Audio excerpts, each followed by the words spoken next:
कांग्रेस का ये मानना है कि असम में जब चुनाव था तो झारखंड मुक्ति मोर्चा ने कांग्रेस का खेल खराब किया। तो बंगाल में आप लोग किसका खेल खराब कर रहे हैं?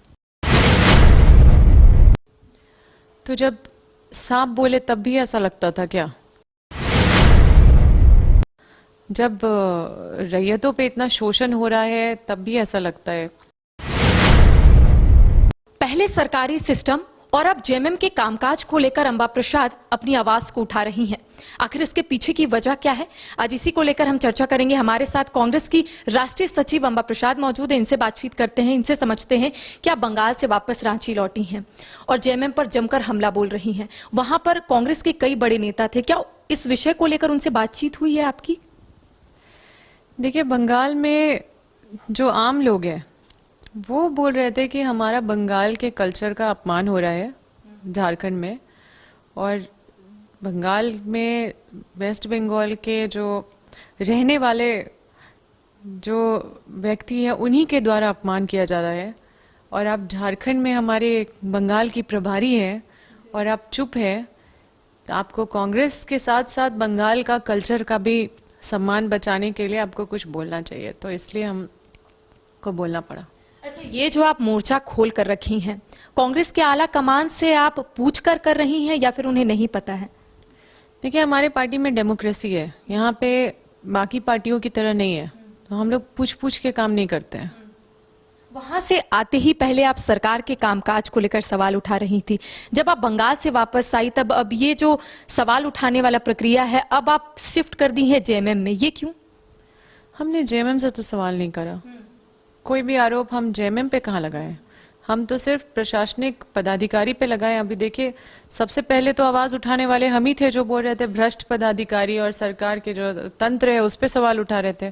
अभी देखिए, खुद सामने आ रहा है बोकारो में जो मतलब खजाना घोटाला, अपने तिजोरी में ही मतलब जो पैसा है पुलिस पदाधिकारी का जो तिजोरी है उसी का पैसा गायब हो जा रहा है, उसी तरह से अवैध निकासी। तो अभी तो सारा नमूना सामने आ रहा है। सबसे पहले तो हम ही आवाज उठाए थे और वो सारा चीज देखिए जो सही साबित हो रहा है, तो हम इन लोगों के खिलाफ ही आवाज उठा रहे थे। हम तो कोई जेएमएम पे आवाज नहीं उठा रहे थे या जेएमएम पे आरोप तो नहीं लगा रहे थे। अच्छा, आज जब आप प्रेस कॉन्फ्रेंस कर रही थी, आपका कहना है कि राज्य में जेएमएम और बीजेपी की सरकार बन सकती है। आपको ऐसा लगता है कि ये होगा आने वाले समय में? क्योंकि कांग्रेस के हमने 4 मंत्रियों से बातचीत की तो उनका कहना है कि ऐसी कोई भी बात नहीं है। इस सवाल को लेकर उनका कहना है कि ये सिर्फ चर्चाएं हैं, ऐसा राज्य में नहीं होगा। गठबंधन की सरकार है और लोगों ने चुनकर ये सरकार बनाई है। तो जब सांप बोले तब भी ऐसा लगता था क्या कि सब ठीक है? जब रैयतों पे इतना शोषण हो रहा है तब भी ऐसा लगता है। मतलब देखिए, हमारा जो विरोध है वो है कि हमारे क्षेत्र में जितनी भी बीजेपी के लोग हैं, जैसे बीजेपी के सांसद हैं, बीजेपी के विधायक हैं, वो लोग इतने मतलब इतना जो है कि पूरा माफिया बनके, माइनिंग माफिया वही लोग हैं, और वो लोग पूरी तरह से इतने आसानी से माफियागिरी कर पा रहे हैं। आप देखिए कि साउथ से आके सीएम रमेश जो बीजेपी के सांसद है वो आराम से धमकी दे रहे हैं, पुलिस भेज दे रहे हैं और बहुत सारे रैयत को परेशान कर रहे हैं। हम तो 15 साल से हमारा परिवार लड़ रहा है, लेकिन जो आवास प्रकरण जो हुआ है, जो घर फैक्ट्री वाला जो प्रकरण जो सबके सामने जो दिखा, बाकी बहुत सारे घर है जो आप लोग को नहीं दिख रहे हैं क्योंकि वो लोग है कि मतलब विरोध नहीं कर पा रहे हैं। हम लोग आज से नहीं कई समय से लड़ रहे हैं। वो तो आज का मामला है, वो तो मतलब 1-2 महीना का मामला है कि वो 1-2 महीना पहले का बात है। वो तो 20 साल से उसको लेके हम लोग नहीं लड़ रहे थे। तो ये सारा चीज निश्चित रूप से देखिए, अब सब ठीक चले तो अच्छी बात है, लेकिन इस पे तो कोई मतलब गारंटी हम तो नहीं दे सकते और समय बताएगा। अच्छा, झारखंड कांग्रेस के मंत्री, विधायक और वरिष्ठ नेता जो है एक साइड चल रहे हैं, आप दूसरी साइड चल रही हैं, तो आखिर इसके पीछे की वजह क्या है? आखिर ऐसा क्यों? अंबा प्रसाद के दिमाग में क्या चल रहा है? नहीं, कैसे कौन सा साइड हम चल रहे हैं? आप अकेले चल रही हैं। देखिए, हम जो इश्यूज हैं जो क्षेत्र में है या राज्य में है, जो चीज़ों से मेरे आसपास के लोग प्रभावित हो रहे हैं उस पर तो बोलेंगे ही। और हमें इतनी आज़ादी मिली है, हमारा कोई विरोध नहीं है। हमारे पार्टी में तो कोई मेरा विरोध नहीं कर रहा है। हमारे पार्टी के आला कमान भी हमारे साथ है और प्रदेश प्रभारी भी हमारे साथ है। अब किसका साथ चाहिए आपको? जब प्रभारी खुद आके हमें सपोर्ट कर रहे हैं तो फिर इसमें तो कोई गुंजाइश ही नहीं है आपको बोलने का कि पार्टी हमारे साथ नहीं है, हम अकेले चल रहे हैं। ऐसा आपको पता नहीं क्यों लग रहा है। ठीक है, चीज़ों को हम उठा रहे हैं, तो अगर जायज़ चीज़ों को उठा रहे हैं तो आपको अप्रिशिएट करना चाहिए कि कोई अगर आंख में आंख डाल के अगर चीज़ों को, आप सोचिए कि डीजीपी का जो पद है वो रिटायरमेंट के बाद फिर से सेकेंड टर्म भी अगर किसी को कंटिन्यू हो जाता है, बाकी लोग भी कतार पे खड़े हैं, बाकी लोग। विपक्ष की भूमिका में आप क्यों दिख रही हैं? जो विपक्ष को मुद्दे उठाने चाहिए वो अम्बा प्रसाद झारखंड में उठा रही हैं। देखिए, जब विपक्ष भूमिका से फेल है तो इन सब चीज़ों को तो आप बर्दाश्त नहीं करिएगा ना, इन सब चीज़ों को तो आप उठाएंगे। और हम बोले कि कांग्रेस के कल्चर में डेमोक्रेसी है। हमें जो इश्यूज है, जो जायज़ चीज़ है, उसको बोलने में कोई हिचकिचाहट नहीं है, और हमें तो खास करके नहीं है। जो गलत चीज़ देखेंगे शुरू से बोलते आए हैं, बोलते रहेंगे। और हमारे जब हम कुछ किसी को तो हम आपत्तिजनक गाली नहीं दे रहे हैं, हम गाली गलौज तो नहीं कर रहे, किसी पे उंगली दिखा के तो हम बात नहीं कर रहे हैं, ना ही किसी पे अमर्यादित भाषा का उपयोग कर रहे हैं। हम जो सरकार के चुने हुए जो अधिकारी हैं, सरकार के जो तंत्र है, जहाँ पे जो गलत कर रहे हैं उसके बारे में बोल रहे हैं। हमको लगता है कि विपक्ष से पहले सरकार के लोगों को ही बोलना चाहिए, ताकि उनसे पहले हम अपनी चीज़ों को ठीक कर लें। अच्छा, आपके पिताजी के ऊपर कार्रवाई हुई, आपको नहीं लगता है आप जिस तरह से बेबाक तरीके से अपनी बात रख रही हैं तो आने वाले समय में आपको भी मुश्किलों का सामना करना पड़ सकता है, या फिर आप खुद के लिए मुश्किल पैदा कर रही हैं? आपको ऐसा क्यों लगता है कि हम मुश्किल पैदा कर रहे हैं? हमारे कोई भी चीज़ों को तो पार्टी समर्थन भी दे रही है। और अभी आप रिसेंटली देखे होंगे, और जो कार्रवाई हुई है वो मेरे तरफ से मुश्किल पैदा किया हुआ चीज़ नहीं है। हम जो अपने लोगों के लिए, जिस तरह का मेरा कमिटमेंट है, जिस तरह का मेरा जो लोगों के प्रति जो मेरा कमिटमेंट है, हम उस पर ईमानदारी से खरा उतरना चाहते हैं। देखिए, मेरे को ना मंत्री बनने का मतलब, मेरा मिशन मंत्री बनना, विधायक बनना, मुख्यमंत्री बनना या प्राइम मिनिस्टर बनना, ये सब नहीं है। मेरा बस एक ही संकल्प है कि हम एक अच्छा राजनेता बने, और जो गलत चीज़ है उसको उजागर करें ताकि चीज़ें ठीक हो। देखिए, लोकतंत्र में सबसे पहला चीज़ है कि किसी का आवाज़ दबना नहीं चाहिए, और हम लोग जनता का आवाज़ है, जनता के जनप्रतिनिधि। अगर कुछ गलत हो रहा है, अगर नियम कानून का उल्लंघन हो रहा है, तो इसमें कोई भी सिटीजन को बोलना चाहिए, कोई भी जनप्रतिनिधि को हर चीज़ राजनीतिक के एंगल से नहीं देखना चाहिए। अगर गलत हो रहा है तो वो पार्टी से ऊपर उठ के भी आप बोल सकते हैं। कहीं कहीं मानवता भी ज़रूरी होती है। हर चीज़ पॉलिटिक्स, हर चीज़ राजनीतिक पार्टी पे आरोप प्रत्यारोप तक सीमित नहीं रहनी चाहिए। अच्छा, आप जो आज प्रेस कॉन्फ्रेंस की है, काफ़ी अनोखे तरीके से आपका प्रेस कॉन्फ्रेंस था। आप हाथ में सांप ली हुई थी, बीन ली हुई थी, मेंढक के साथ साथ मकड़ा ली हुई थी। ऐसा पहली मर्तबा हुआ है झारखंड में कि कोई नेत्री जो है इस तरीके का प्रेस कॉन्फ्रेंस की है। क्या संदेश दे रही थी झारखंड वासियों को? देखिए, ये प्रेस कॉन्फ्रेंस किसी को अपमान करने के लिए नहीं था। जैसा कि हमने बताया कि अब बंगाल के इंचार्ज होने के नाते भी एक मतलब बंगाल में जब जाते हैं तो वहाँ के लोग हमें बोले कि हमारे कल्चर का अपमान हो रहा है आपके राज्य में, वो भी आपके गठबंधन के सरकार के जो आपके सहयोगी दल है उसके महासचिव और वो खुद बंगाली है, उनके द्वारा अपमान हो रहा है। तो आपको बंगाल का भी जो संस्कृति है उसका भी इज्जत बचाना है और आपको अपने पार्टी का भी इज्जत बचाना है। तो मुझे लगा कि ये करना चाहिए। और लगातार आप देख रहे हैं कि बहुत सारा बयानबाजी हो रहा है। कोई बोल रहा है बिना कांग्रेस का हम सरकार बनाएंगे, बिना कांग्रेस का हम सरकार बनाएंगे। तो हम सोचे कि व्यंग के माध्यम से सबको जवाब एक बार में मिल जाना चाहिए। अच्छा, आप जिस तरह से सरकार के कामकाज को लेकर सवाल उठा रही हैं, आपको नहीं लगता है कि सहयोगी दल में कांग्रेस भी है, कांग्रेस की भी जिम्मेदारी बनती है? नहीं, तो हम तो हमेशा सरकार पे ही आवाज़ उठाएं। हम तो जेएमएम को अलग से तो नहीं बोल रहे हैं, हम तो सरकार के चुने हुए प्रतिनिधियों पे सवाल उठा रहे हैं। जो पदाधिकारी है सभी चीज़ों पे आवाज़ उठा रहे हैं। हम तो एक पार्टी विशेष पे तो आवाज़ नहीं उठा रहे हैं, और हम अपने पार्टी प्लेटफॉर्म में भी चीज़ों को रखते हैं। और जो भी होगा तो सरकार तो एक साथ है ना, ये तो अलग अलग सरकार तो नहीं चल रहा कि जेएमएम का अलग सरकार चल रहा है, कांग्रेस का अलग सरकार चल रहा है। जो भी होगा तो ये संयुक्त रूप से इसको करना है। मतलब इसमें जो प्रक्रिया है, आप तो जानते हैं कि कैबिनेट में कई चीज़ें होती है, कई चीज़ें विधानसभा से होती है, कई चीज़ें अलग अलग प्लेटफॉर्म से होता है।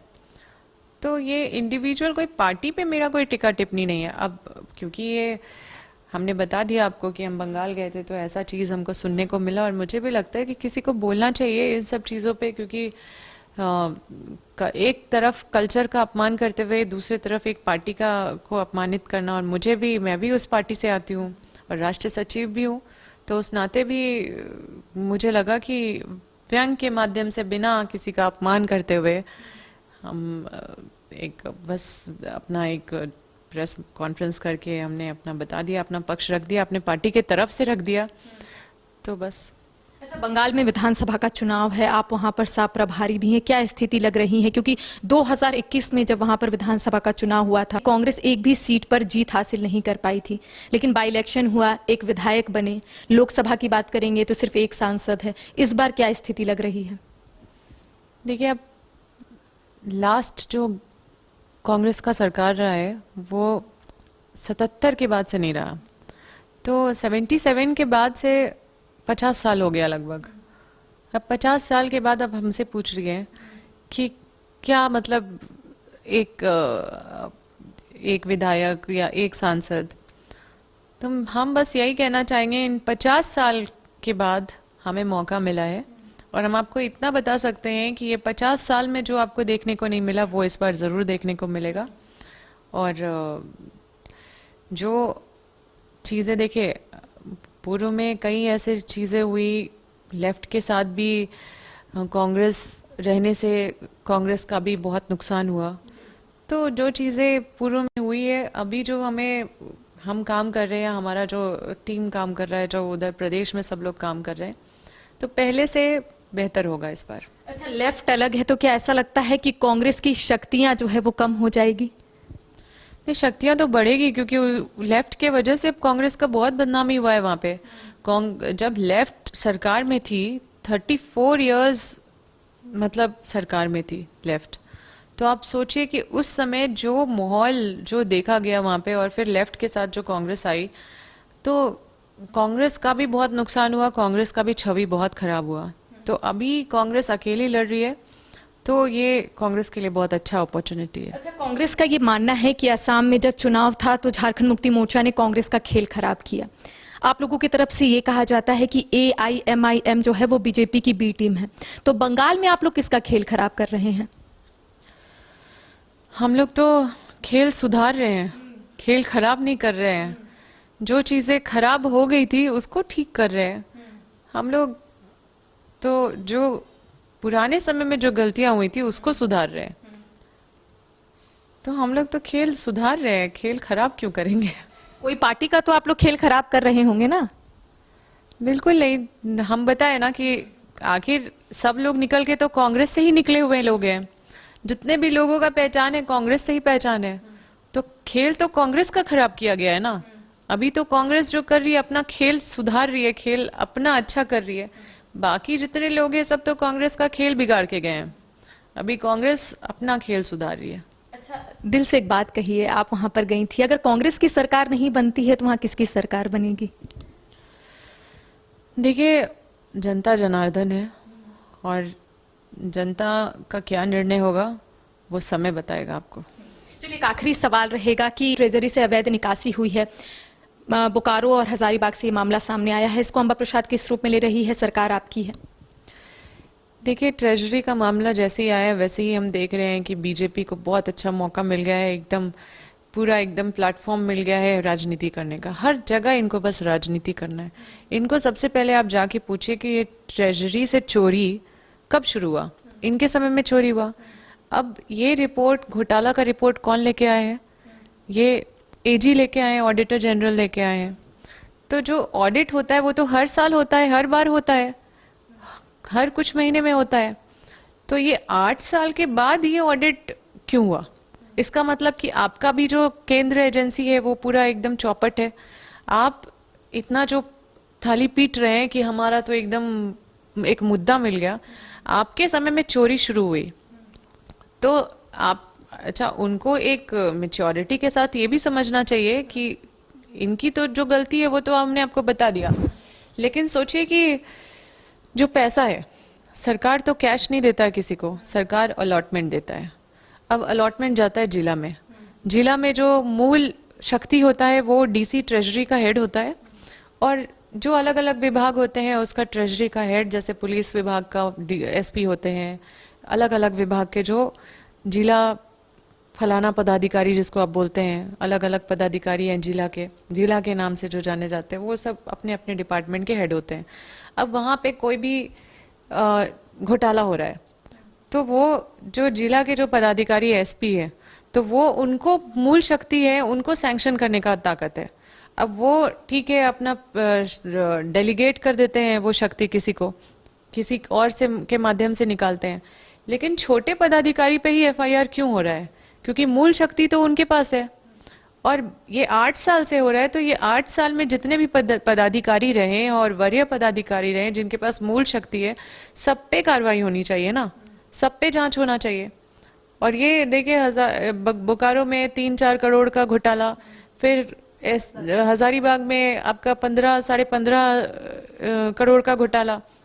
अब ये घोटाला तो 2 जिला का है, और इस तरह का घोटाला सोचिए कि एक पुलिस के खजाने से पैसा चोरी हो रहा है और पुलिस को ध्यान नहीं है। वित्त मंत्री राधाकृष्ण किशोर भी सीएम से मुलाकात करने के लिए गए थे और उन्होंने जांच को लेकर भी कहीं ना कहीं सीएम को कहा है, आपकी क्या सोच है? देखिए एजी ने तो अपना काम किया नहीं, वो तो 8 साल के बाद लेके आए हैं, जबकि हर दिन डीसी का ड्यूटी रहता है, हर दिन वो मतलब जो हिसाब किताब होता है वो हर दिन उसको रिपोर्ट करना रहता है। तो हर दिन का हिसाब किताब का क्या हिसाब किताब है? ये तो सरकार भी चाहेगी कि हम अपने स्तर से जांच करें। ये कैसा जांच हुआ है जो 8 साल के बाद अचानक से 8 साल पहले से लेकर अभी तक का जो जांच है, मतलब हर कोई यहाँ पे एक क्वेश्चन के घेरे में आता है। घर रहने का मकान भर नहीं, ये खुशियों की तिजोरी है। दरवाजे पर दस्तक देता पड़ोस, खिड़कियों से उमड़ आता आसमां, तारों में उलझी ऐसी ना जाने कितनी दास्तां। कहती हैं चले डायमंड सिटी, एक सफर हम सफर के साथ अपने घर तक। Diamond city, life long bonding, 500 से ज्यादा खुशहाल डायमंड परिवार। जल्दी करें, सिर्फ 200 फ्लैट बाकी। आज ही बुक करें अपना आशियाना।